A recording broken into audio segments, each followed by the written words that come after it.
Il disait qu'au fond de lui, il ne cherchait qu'une seule chose, qu'on le comprenne. Ainsi commence Catherine Deneuve, d'une voix si douce qu'on devine qu'elle effleure encore un souvenir fragile. À 82 ans, elle accepte enfin de raconter ce lien discret, presque invisible, qui l'a uni pendant des décennies à Johnny Hallyday. Non pas une histoire d'amour au sens où le public l'imagine, mais une forme de reconnaissance intime entre deux êtres que la célébrité avait trop souvent isolés. Elle le décrit comme un homme farouche, tendre malgré lui, qui portait le bruit du monde sur ses épaules. Et il lui disait parfois presque en s'excusant « Tu sais, je ne suis pas aussi fort que je le parais ». Ces mots, Catherine ne les a jamais oubliés. Entre eux, il y avait une franchise rare, un échange qui n'avait pas besoin d'être public. Chacun trouvait en l'autre un miroir apaisé, elle l'icône du cinéma français, silhouette indéchiffrable pour beaucoup. Lui, la légende du rock adulé, mais profondément seul dès que les projecteurs s'éteignaient. Pourquoi parler aujourd'hui? Elle sourit, hésite, puis avoue que le temps, justement, est devenu un allié exigeant. À un moment, on se dit que garder le silence, c'est aussi risquer de perdre ce qu'il y avait de plus vrai, murmure-t-elle. Depuis la disparition de Johnny, une multitude de récits ont circulé, certains sincères, d'autres opportunistes. Mais ce lien-là, celui qui n'avait jamais été raconté, restait à l'abri. Trop personnel, trop subtil, trop éloigné des clichés qu'on prêtait souvent aux deux artistes. Catherine explique qu'elle a longtemps refusé d'entrer dans cette conversation publique. Parce qu'il méritait d'être protégé, dit-elle simplement. Mais les années ont passé, et avec elles, la peur d'être mal comprise s'est peu à peu dissipée. Ce qu'elle souhaite maintenant, c'est transmettre une vérité nuancée, celle d'une relation faite d'écoute, de respect et parfois de confidence, échangées à voix basse, dans les coulisses de leurs vies immenses. Elle insiste, il n'y a pas de scandale, pas d'anecdotes croustillantes, rien de ce que la presse aurait rêvé de déformer. C'était un lien humain, et c'est peut-être cela qui le rend encore plus précieux. Ses pauses longues, mesurées, disent presque autant que ses mots. On sent qu'elle revisite des images, des conversations nocturnes, des détours du destin, où leurs trajectoires se sont croisées plus souvent qu'on ne le croit. Alors que s'est-il vraiment passé entre Catherine Deneuve et Johnny Hallyday? Quelles confidences secrètes ont circulé entre ces deux figures, à la fois mythiques et profondément vulnérables? Et pourquoi ce récit, longtemps tenu dans l'ombre, trouve-t-il enfin sa place aujourd'hui? On l'oublie souvent, mais certaines rencontres naissent presque en silence, loin du vacarme des premières pages de magazines. Celle entre Catherine Deneuve et Johnny Hallyday commence ainsi dans un moment suspendu où rien ne laissait présager que ces deux monuments français allaient tisser un lien fait de pudeur et de confiance. C'était au début des années 70. Johnny venait d'enregistrer un album qui marquait une transition dans sa carrière, plus introspectif, moins flamboyant. Catherine, elle tournait alors à un rythme soutenu, enchaînant des rôles qui façonnaient peu à peu l'image d'une actrice, à la fois lumineuse et insaisissable. Ils évoluaient dans deux univers distincts, presque étanches, le rock d'un côté, le cinéma de l'autre. Et pourtant, ce soir-là, dans un dîner organisé après une projection privée, quelque chose s'est produit. Elle se souvient. Il est venu vers moi comme on s'approche d'une ombre familière, avec un mélange de timidité et d'assurance qui lui appartenait totalement. Johnny, raconte-t-elle, n'avait pas ce ton qu'on lui connaissait sur scène. Il parlait bas, presque trop bas, comme si la fragilité qu'il cachait soigneusement trouvait soudain un espace pour respirer. La conversation fut simple, quelques phrases sur le film, un commentaire rapide sur la musique, puis cette remarque inattendue. « Vous savez, j'ai toujours eu peur des actrices. Elles voient trop de choses. » Catherine rit encore lorsqu'elle répète ces mots. Je lui ai répondu que j'avais toujours eu peur des chanteurs. Ils sentent trop de choses. Cette première complicité ne se transforma pas immédiatement en amitié. Ils se croisèrent à plusieurs reprises dans des soirées où chacun gardait sa place, dans des couloirs de studio où leurs regards se frôlaient sans nécessité de s'arrêter. Mais quelque chose demeurait, une reconnaissance instinctive, impalpable, entre deux artistes qui avaient appris à dissimuler leurs failles derrière la maîtrise parfaite de leur image publique. Catherine précise « À cette époque, nous étions tous les deux pris dans un tourbillon. Lui partait en tournée, moi sur un plateau. Mais chaque fois que nous nous retrouvions, même par hasard, il y avait cette sensation étrange. Comme si on reprenait une conversation interrompue quelques minutes plus tôt. Le déclic survint un soir d'hiver lors d'un gala caritatif. Johnny venait d'interpréter une ballade rare presque murmurée. Elle raconte qu'il semblait épuisé peut-être par autre chose que la scène.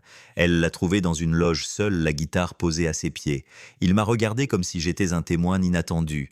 Il m'a dit simplement « Je ne sais jamais si je suis à la hauteur de ce que les gens attendent ».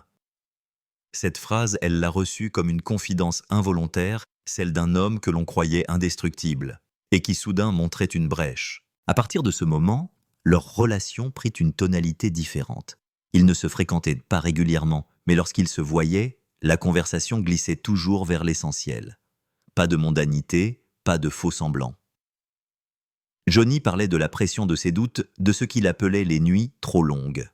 Catherine évoquait les difficultés d'exister dans un cinéma où l'apparence prend parfois le pas sur l'être. Elle dit « Il avait cette manière de m'écouter qui était très rare, sans jugement, sans curiosité déplacée.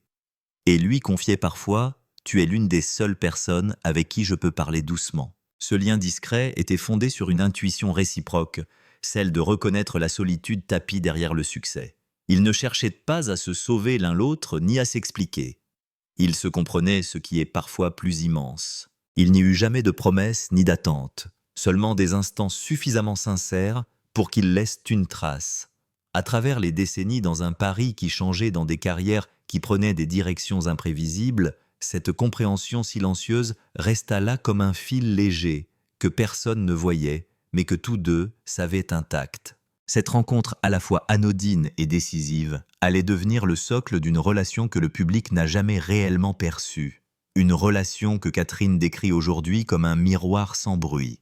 Et c'est précisément à partir de ce point de départ discret que s'ouvrent les années où leur vie, chacune à son sommet, allait se côtoyer de manière plus intime que l'histoire officielle ne l'a jamais racontée. Les années 70 et 80 ont offert à la France un spectacle rare, deux astres chacun dans son univers brillant, avec une intensité qui dépassait les frontières. Johnny Hallyday, monumental, rassemblait des foules qu'aucun autre artiste n'aurait pu dompter. Catherine Deneuve, elle devenait l'emblème du cinéma français, exportée dans le monde entier, admirée pour sa précision, sa retenue et cette aura mystérieuse que personne n'arrivait à définir. C'est précisément dans cette période, à l'apogée de leur trajectoire, que leur lien discret s'est affermi. Johnny vivait alors des tournées interminables, Palais des Sports en 1976, concert mythique en 1982 où il incendiait littéralement la scène. On racontait qu'il avait cette capacité presque animale à sentir la foule. Et pourtant, en coulisses, ceux qui le connaissaient savaient qu'il se retirait dès que la musique s'arrêtait, comme si toute l'énergie donnée devait être immédiatement compensée par un silence épais. De son côté, Catherine tournait Le Dernier Métro Le Sauvage, puis Indochine. Chaque film renforçait un peu plus son statut d'icône. Elle travaillait avec Truffaut, Demi-Buñuel. Elle décrochait des prix, des nominations, des hommages. Elle imposait une présence sans jamais hausser la voix.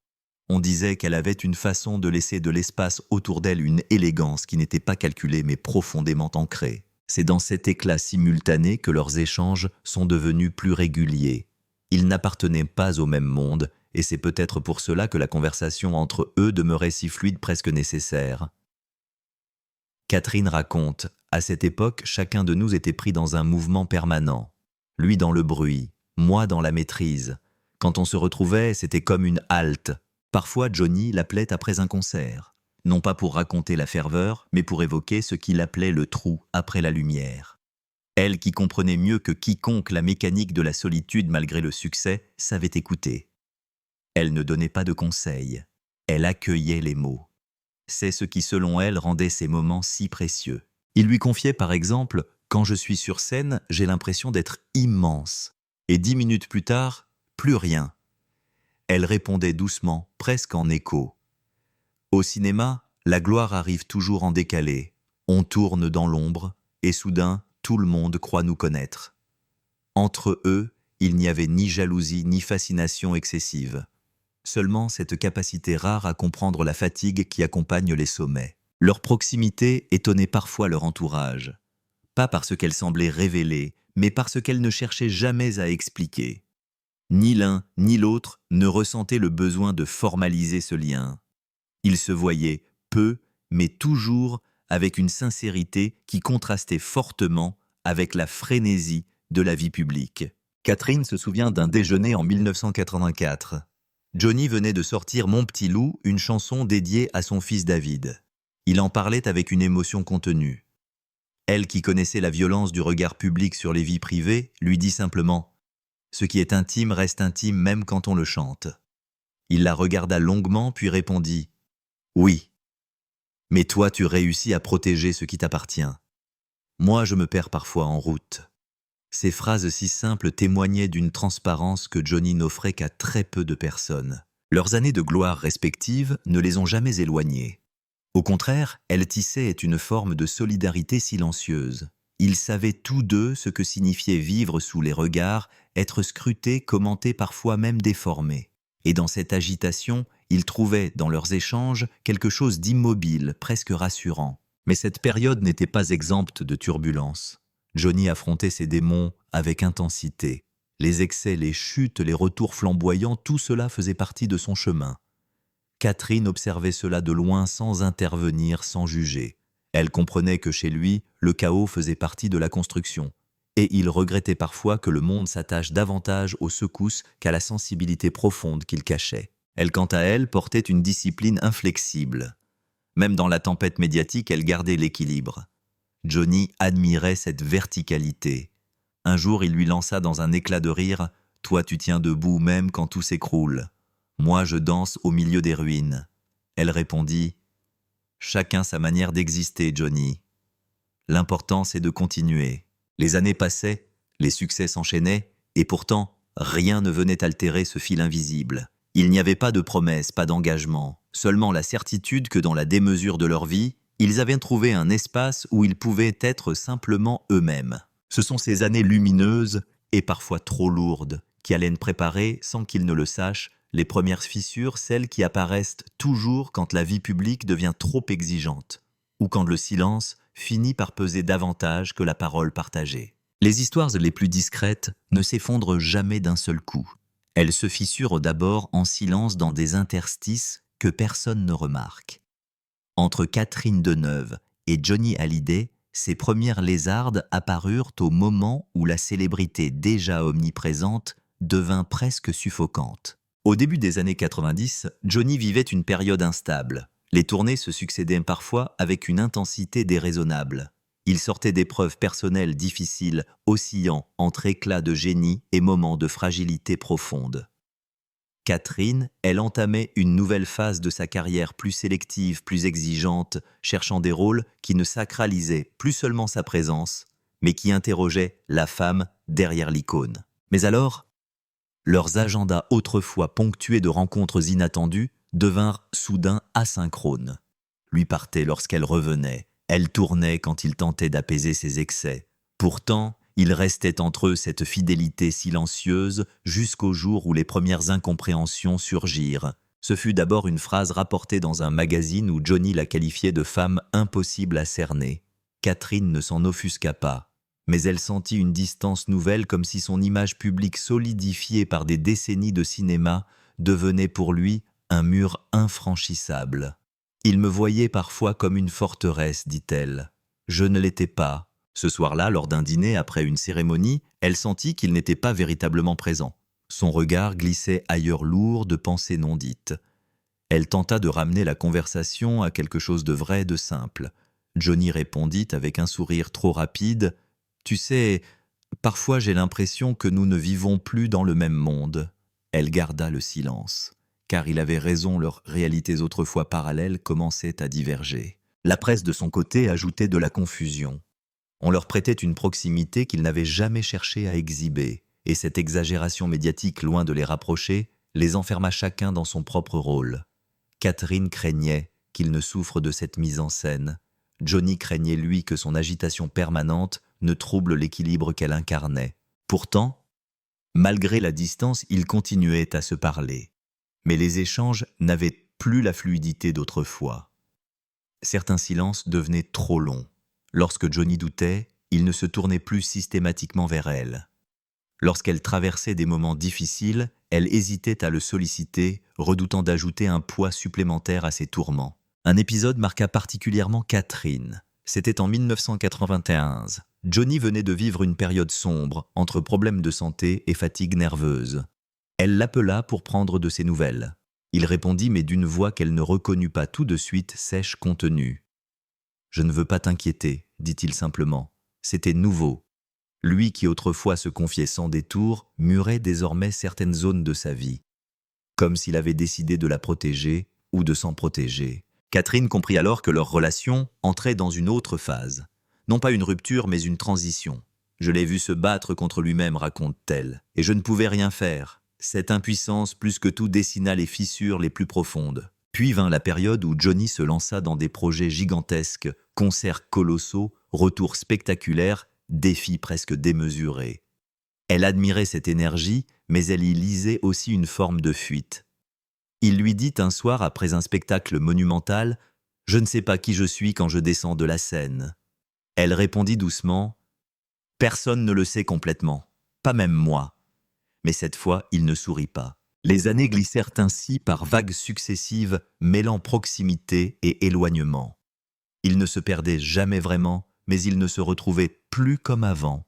Leur lien n'était pas brisé, seulement fissuré par les exigences de leur vie, par les blessures qu'ils ne partageaient plus, par la pudeur croissante qui s'était installée entre eux. Et pourtant, malgré ces fractures, un respect immense demeurait. Un fil ténu irréductible reliant deux êtres qui avaient appris à reconnaître chez l'autre une vérité qu'aucune lumière, aucune ovation, aucun article ne pouvait effacer. Ce sont ces fissures discrètes mais persistantes qui allaient conduire inévitablement à une forme de crise. Une crise qui ne ressemblerait pas à celle que l'on imagine, mais qui marquerait un tournant irréversible dans leur manière de se tenir l'un auprès de l'autre. Il n'y a pas eu de dispute. Pas de mots violents, pas d'accusations. Entre Catherine Deneuve et Johnny Hallyday, la rupture ne ressembla à aucune séparation classique. Elle prit la forme d'un glissement lent, presque imperceptible, orchestré par les circonstances, la fatigue et surtout, par cette impossibilité grandissante de se rejoindre dans la vérité de l'autre. Le tournant arriva au milieu des années 2000. Johnny venait d'affronter des problèmes de santé importants. Une hospitalisation à Neuilly, des inquiétudes médiatisées, des spéculations incessantes. Catherine suivait cela à distance, respectueuse mais profondément touchée. Elle tenta de le contacter plusieurs fois. Parfois, il répondait, parfois non, toujours brièvement. Toujours avec cette gêne nouvelle, comme s'il n'arrivait plus à lui parler sans se sentir vulnérable. Un soir, pourtant, il décrocha. Sa voix était cassée mais calme. « Je ne veux plus être un fardeau pour ceux que j'aime, » dit-il. Elle resta silencieuse quelques secondes. « Tu sais bien que tu ne l'es pas, » répondit-elle. Mais il n'insista pas. Et ce fut précisément ce silence plus que ces mots qui l'inquiéta. Ce soir-là, elle comprit que quelque chose s'était déplacé, qu'il avait décidé sans l'avouer de mettre une distance protectrice entre eux. Une distance qui ne disait pas la fin d'une relation mais la fin d'une évidence. Pour Johnny, cette période marquait un basculement. Il affrontait la maladie, l'épuisement, le poids de décennies de carrière. Il affrontait aussi des déchirures intimes, des décisions familiales douloureuses. Il essayait de se reconstruire, mais cette reconstruction s'accompagnait d'un retrait. Il ne cherchait pas à fuir Catherine, il se retirait du monde, tout simplement. Pourtant, Catherine ne cessa pas d'être présente même à l'ombre. Elle venait parfois à ses concerts discrètement, loin des caméras. Elle s'asseyait quelques rangs derrière, observait la scène, la démesure, les acclamations, et elle reconnaissait toujours ce même paradoxe. Un homme immense porté par une foule, mais qui restait désespérément seul au centre de la lumière. Elle le dit aujourd'hui, je le regardais sans pouvoir l'atteindre, comme si la musique avait bâti un mur entre nous. La crise, la vraie, survint lorsqu'ils cessèrent d'essayer de se rejoindre, non pas par orgueil, par usure, par respect aussi. Chacun sentait que l'autre traversait un territoire fragile, presque sacré, où il n'était plus possible d'entrer sans risquer de déranger. Pour Catherine, cela signifiait accepter l'impossibilité de le soutenir comme elle l'avait fait autrefois. Pour Johnny, cela signifiait protéger ce qui lui restait de force en fermant certaines portes. Elle raconte « Nous étions deux adultes qui comprenaient la nécessité de la distance, même si elle faisait mal. Le dernier moment vraiment marquant entre eux eut lieu en coulisses d'un concert monumental au Stade de France. Elle était venue sans prévenir simplement pour être là. Il la vit, s'approcha, lui prit les mains. « Merci », murmura-t-il. Un mot unique mais chargé de tout ce qu'il n'arrivait plus à dire. Elle sentit qu'il voulait ajouter quelque chose, mais il se ravisa. Puis il partit happé par la scène, par le devoir, par les cris de milliers de fans. Ce fut à partir de ce soir-là que quelque chose se referma. Pendant les années suivantes, leurs échanges se firent rares. Pas rompus, mais espacés. Ils n'étaient plus dans le partage, mais dans une forme de respect mélancolique. Chacun avançait dans sa vie avec ses combats, ses doutes, ses reconstructions. Ils ne se tournaient plus systématiquement l'un vers l'autre. Et pourtant, l'absence n'effaçait rien. Lorsque Johnny annonça sa retraite avant de revenir comme toujours, Catherine comprit que cette crise était aussi le signe d'une transformation intérieure. Il voulait changer de rythme, se recentrer. Elle respecta cela même si elle savait que ce retrait l'éloignait encore davantage. Puis vint l'épreuve ultime, la maladie. Le cancer annoncé publiquement, mais vécu dans une dignité scrupuleuse. Catherine apprit la nouvelle comme tout le monde à la télévision. Elle ne chercha pas à s'imposer. Elle savait que la sphère intime autour de lui s'était resserrée. « Je n'avais pas à pénétrer cet espace-là », dit-elle simplement. Mais elle continua à suivre silencieusement chaque bulletin, chaque apparition, chaque geste encore possible de cet homme qui avait tant donné. Et lorsque la disparition survint en décembre 2017, elle resta longtemps immobile seule, avec ce sentiment amer que la crise qu'ils avaient traversée n'était pas une rupture, mais une séparation progressive, presque tendre, comme un au revoir sans phrase. Ce n'est qu'après la tempête que les mots, longtemps retenus, commencèrent à remonter en elle. Des mots qu'elle n'avait jamais prononcés publiquement.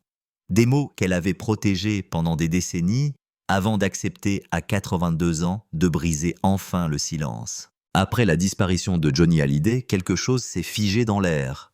Pas seulement pour la France qui perdait une figure immense de son patrimoine musical, mais aussi pour Catherine Deneuve, qui découvrait soudain qu'un espace silencieux discrètement occupé pendant des décennies venait de s'éteindre. Elle ne fut pas de celles qui parlèrent dans l'immédiat.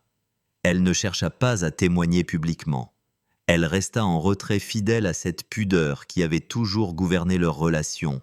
Elle raconte aujourd'hui « Je n'avais rien à ajouter au chagrin des autres. Le mien était différent, presque intangible. » Cette phrase résume parfaitement la période qui suivit la tempête médiatique. Pendant des mois, elle continua à traverser Paris comme à son habitude, tournages, déplacements, obligations professionnelles. Mais quelque chose avait changé dans son rapport au monde, comme si une ligne maigre invisible s'était retirée de sa vie. Un jour, elle reçut par la poste une photographie ancienne. Johnny y posait aux côtés d'amis musiciens, riant franchement les yeux pétillants. Au dos, une annotation datée d'un concert des années 80. Elle ne connaissait pas l'auteur de l'envoi. Aucun mot, aucun nom. Juste l'image. J'ai compris alors que d'autres savaient sans savoir vraiment, dit-elle. Cette photo, elle la conserva. Non comme un souvenir, mais comme une respiration. Les mois passèrent. Catherine reprit le travail. Elle tourna L'Adieu à la nuit, puis un autre film où la fragilité du temps était au centre de l'intrigue. Certains journalistes observèrent qu'elle parlait davantage du vieillissement du silence de la mémoire. Elle ne déniait rien, mais ne liait jamais ses réflexions à Johnny. Pourtant, ceux qui la connaissaient bien remarquaient que son regard s'attardait parfois plus longtemps lorsqu'on évoquait les artistes disparus ou les amitiés interrompues par la vie. Un soir, lors d'un dîner privé, quelqu'un lui demanda ce qu'elle regrettait le plus. Elle répondit après une longue pause de ne pas avoir dit certaines choses à temps. On lui demanda lesquelles. Elle esquiva celles qui n'appartiennent qu'à moi. Cette retenue, mêlée à une sincérité rare, faisait comprendre que la tempête n'était pas totalement passée. Dans les années suivant la mort de Johnny, Catherine fit également ce que beaucoup ignorent. Elle revisita certains lieux où leurs chemins s'étaient croisés. Pas par nostalgie ostentatoire, plutôt pour comprendre ce que ces instants avaient laissé en elle. Elle retourna un jour dans un studio d'enregistrement où elle l'avait vu répéter une chanson devenue depuis mythique. Elle se souvenait du moment précis où il s'était interrompu posant sa guitare pour dire « Je ne sais pas si je chante juste, mais j'essaie d'être vrai ». Cette phrase lui revint en pleine figure, comme si le temps avait décidé de lui rendre un fragment oublié. Après la tempête, il y eut aussi les témoignages du public. Des lettres parfois très simples envoyées à son agent, où des inconnus disaient à quel point Johnny avait compté dans leur vie. Catherine les lisait toutes, pas par devoir, par reconnaissance. Elle disait « Il aurait aimé cette fidélité-là ». Elle ne parlait toujours pas d'elle. Mais c'est précisément dans cette absence d'appropriation que son émotion était la plus palpable. Puis un jour, une journaliste lui posa une question directe. « Aviez-vous un lien particulier avec lui ?» Elle répondit « Oui, mais pas celui que vous imaginez. Rien de plus, rien de moins. » Cette phrase, prononcée calmement, troubla beaucoup ceux qui l'entendirent. Elle ouvrait une porte, mais sans jamais révéler ce qui se trouvait derrière. La vérité est que Catherine ne pouvait pas encore raconter. Pas tant que la blessure était encore vive, pas tant que le récit de Johnny appartenait davantage au deuil collectif qu'à l'intime. Mais après la tempête, un autre mouvement commença à naître en elle. Une sorte de nécessité intérieure lente, progressive, presque inévitable. Elle sentit pour la première fois qu'elle portait une part de l'histoire de Johnny que personne d'autre n'avait connue. Et que garder cette part dans le silence perpétuel revenait à effacer quelque chose d'essentiel, non pas pour elle, mais pour la vérité de leur lien. Elle dit « Quand quelqu'un disparaît, on réalise que certaines paroles n'ont plus de destinataire. Alors il faut décider si on les enterre ou si on les transmet. » Après la tempête, Catherine choisit d'attendre, d'écouter le temps, de comprendre ce que ce deuil discret faisait émerger en elle. Et c'est précisément dans ce retrait assumé, dans cette patience presque douloureuse, qu'allait naître ce qu'elle appelle aujourd'hui ma révélation la plus difficile. Elle hésite un long moment avant de parler. À 82 ans, Catherine Deneuve choisit ses mots avec une lenteur presque cérémonielle, comme si chaque syllabe devait être vérifiée avant de rencontrer l'air. La révélation qu'elle s'apprête à formuler n'est pas un secret scandaleux, ni un aveu romanesque. C'est autre chose de plus subtil, de plus déchirant, une vérité intime que le temps a enfin rendue possible. Beaucoup de gens ont imaginé ce que nous étions, commence-t-elle doucement. Certains ont inventé, d'autres ont projeté. Moi, je me suis tue. Un silence suit long, presque tangible. Puis elle ajoute. Ce que je n'ai jamais dit, c'est que Johnny m'a aidé à traverser une période très sombre de ma vie. Et il l'a fait sans le savoir. Cette phrase surprend. Personne ne s'attendait à ce qu'elle évoque une fragilité personnelle, elle qui a toujours contrôlé son image, sa parole, ses émotions publiques. Mais aujourd'hui, elle se permet de remonter le fil. Elle raconte qu'au début des années 80, alors que sa carrière connaissait une immense reconnaissance, elle vivait en privé un moment de grande solitude, une rupture discrète, une période où elle doutait d'elle-même, où les plateaux de cinéma pourtant familiers lui paraissaient soudain lointains, presque hostiles. Johnny arrivait dans ma vie par éclat. Il ne savait rien de ce que je traversais. Pourtant, à chaque fois, il parlait d'une manière qui me ramenait à quelque chose de plus vivant. Elle marque une pause. Ce n'était pas de l'amour, ce n'était pas une amitié classique, c'était une présence qui ne demandait rien et dont j'avais besoin. Catherine explique que l'une des rares personnes à avoir perçu ce trouble fut Johnny lui-même sans qu'elle n'ait eu à dire un mot. Il avait cette intuition extraordinaire, il savait quand les gens cachaient en leur peine. Il me disait « Tu tiens debout, mais tu te fatigues ». C'était vrai, je me fatiguais. Elle baisse légèrement les yeux puis poursuit. Ce que je n'ai jamais dit, c'est qu'il m'a protégée à sa manière. Sans envahir, sans poser de questions, sans exiger quoi que ce soit. Il me ramenait à une forme de légèreté. Et cela m'a sauvé de quelque chose. Oui, d'une forme de chute intérieure. Cette confession pourtant si simple éclaire soudain toute leur histoire sous un angle nouveau. La relation n'était ni une romance cachée, ni une amitié distante. C'était un refuge invisible, où deux êtres exposés à un monde trop bruyant trouvaient une respiration. Elle raconte ensuite un épisode resté secret pendant plus de 40 ans. Un soir, j'étais dans un état de lassitude terrible. J'avais annulé un dîner, un tournage, tout. Je voulais seulement être tranquille. Et par hasard, il m'a appelé. Il ne savait pas. Il parlait de tout et de rien, d'une chanson qu'il n'arrivait pas à terminer, d'une moto qu'il voulait vendre, d'un silence qui lui faisait peur. Et sans le vouloir, il m'a sorti de ce que j'allais devenir. Une femme qui renonce. Elle respire profondément. Cette conversation-là, il ne s'en souvenait probablement plus le lendemain. Moi si. Parce qu'elle m'a retenu. Le mot tombe simple, coupant. Retenu. Empêché de tomber. Soutenu par une présence qu'aucun public, aucun journaliste, aucun proche même n'aurait pu deviner. Catherine poursuit la voix plus lente encore. J'ai longtemps cru que je n'avais rien à dire de cette histoire. Mais j'ai compris que parfois, ce qui n'a pas été dit devient trop lourd. Alors je le dis, Johnny a été l'un des rares hommes à m'avoir regardé sans masque, et cela, je ne peux plus le garder pour moi. Elle explique que sa révélation n'a pas pour but de réécrire son passé, ni de romancer celui de Johnny. Je veux simplement rétablir une nuance. Nous n'étions pas ce que l'on a imaginé, mais nous étions plus que ce que l'on a su. Encore un silence, dense, respectueux. Puis elle conclut, il m'a offert une forme de tendresse qui ne disait pas son nom. Une tendresse sans promesse, sans geste, sans drame. Et cette tendresse-là, je ne l'ai retrouvée chez personne. C'est cela que je voulais enfin dire. À cet instant précis, sa voix se brise légèrement. Pas de manière théâtrale, pas pour souligner un effet, simplement parce que la vérité parfois arrive tard et qu'elle porte le poids de toutes les années où elle a été retenue. La révélation ne cherche pas à choquer, elle cherche à exister, à éclairer une relation qui pendant près d'un demi-siècle a vécu dans la discrétion la plus totale. À la fin de son récit, Catherine Deneuve ne cherche pas à donner une morale ni à tracer une ligne définitive autour de ce lien qui a traversé les décennies. Elle parle doucement comme si la mémoire elle-même lui imposait un rythme plus lent, plus attentif. Je ne veux pas qu'on interprète ce que j'ai dit comme une révélation spectaculaire, murmure-t-elle. C'est simplement un fragment de vérité, la mienne, et peut-être un peu la sienne. On comprend alors que ce témoignage tardif n'a rien d'une réparation ni d'un hommage construit. C'est une offrande, une manière de déposer enfin sur la table une part d'elle-même qu'elle avait gardée à l'abri par pudeur, par respect, par instinct aussi. Car ce lien discret jusqu'à l'extrême avait survécu précisément parce qu'il n'était pas exposé. Elle insiste sur ce point, Johnny était un homme de générosité, mais il ne donnait pas tout à n'importe qui. Je pense que ce que nous avons partagé, c'était quelque chose d'infime, mais d'infime dans le sens noble. Une attention, une reconnaissance, une respiration.